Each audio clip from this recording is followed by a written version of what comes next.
Yo, what up everybody? So Boruto chapter 34 had a lot of information in it, and I'm gonna go ahead and give a spoiler warning for the anime only viewers. This video is gonna contain spoilers, and I would say go ahead and click off. However, before you do so, I'm just gonna give you guys a small reminder. If you go down into the description box of this video, you can actually check one of my links, and on one of my links I have a place for you guys to actually read the Boruto manga and do so in a way that supports the channel. So if you're trying to get caught up, then go ahead and click on those links. However, with all that being said, if you're still here, I'm gonna assume you're completely okay with me talking about any type of spoilers. So the latest Boruto chapter has one hell of a revelation in it, which is the fact that Jigen might potentially be stronger than Naruto, but most importantly, the members of Car have done their research on Naruto and Sasuke, and they've done so in a way that it isn't completely confirmed, but I do think that there might be a spy. But what's most important is the fact that Kara clearly knows how powerful Naruto and Sasuke are, and even when you had Kashin Koji and he was watching the fight afterwards, one of the things he says is he's looking at it and he says, well, at Naruto's current power that he displayed, he won't be able to defeat Jigen, and he says that in order for them to bring down Jigen, the true secret to doing so is going to be the karma seal. And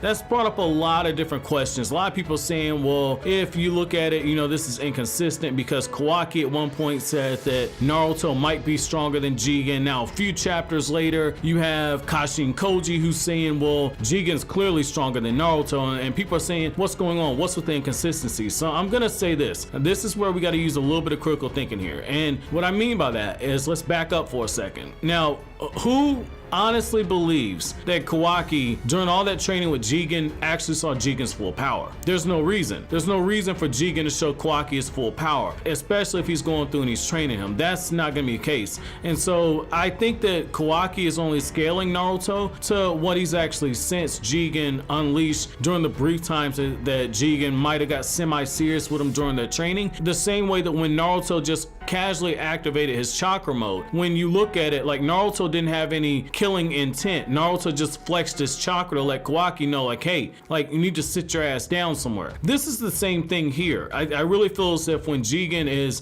training Kawaki and he does all that stuff with him, it's one of those moments where he's just like, let me remind him that at any given moment I can put him in his place. And I'll just put it in a different perspective for you guys. It's really more of an ish test, and what an ish test is it's the same thing that, and so if you guys are familiar with what an ish test is, and I can't say the swear word, it starts with an S, but that whole test is basically something that a lot of women do when they want to see how far they can push you, or men will do this as a way to see whether or not you let them walk over you. And so this is kind of the same thing here. Now, when you look at Kashin Koji, I think that we need to put more weight into Kashin Koji for this fact here, okay? When he makes the observation that Naruto at his current power level can't bring down Jigen alone, I think we need to take that seriously, and this is the reason why. Kashin Koji isn't Kawaki. Kawaki is someone who, while he's trained and he's had a little battle experience, Kawaki's never truly been in a battle, like a heated battle, multiple times, back to back to back, like someone seasoned like Naruto, where Naruto's fighting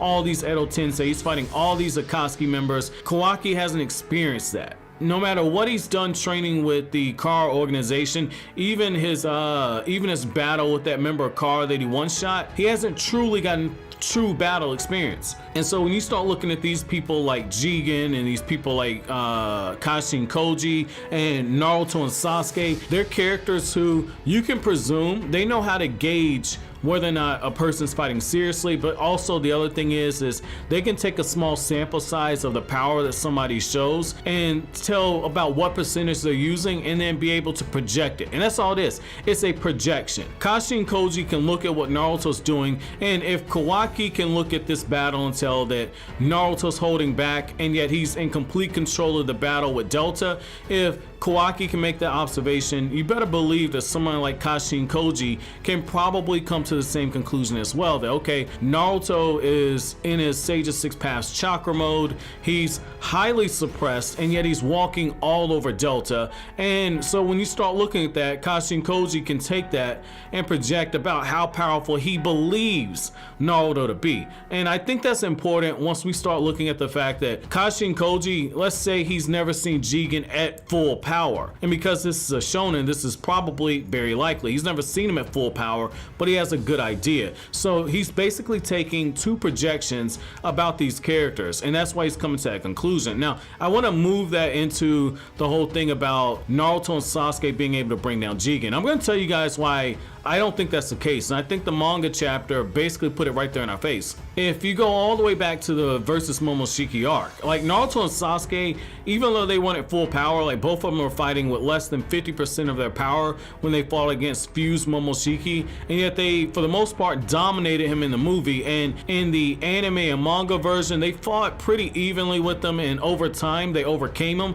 due to their teamwork and their more refined skill. Though the anime added some, extra scenes to show Momoshiki just putting on a taijutsu clinic where he's just going one up on him, and then Naruto and Sasuke just overcame it with their teamwork. But ultimately what ended up happening is Boruto Uzumaki had to step in, and when Boruto stepped in, Sasuke and Naruto came up with a strategy. Mainly Sasuke, they came up with a strategy to incorporate what Boruto can do best to help them bring down the enemy. And when Naruto gave Boruto that chakra, he gave him the assist for Boruto to bring down the person that they're fighting. And so I think something similar is going to happen with Jigen. I think that when we do get the whole Naruto and Sasuke versus Jigen battle, I think Boruto is eventually going to be brought into that scene. I think it's very possible that Kawaki is going to be there as well, because Kawaki has that karma seal. Kawaki has a history of Jigen, and if you look at it from a payoff standpoint, it'll have more payoff if Naruto and Sasuke,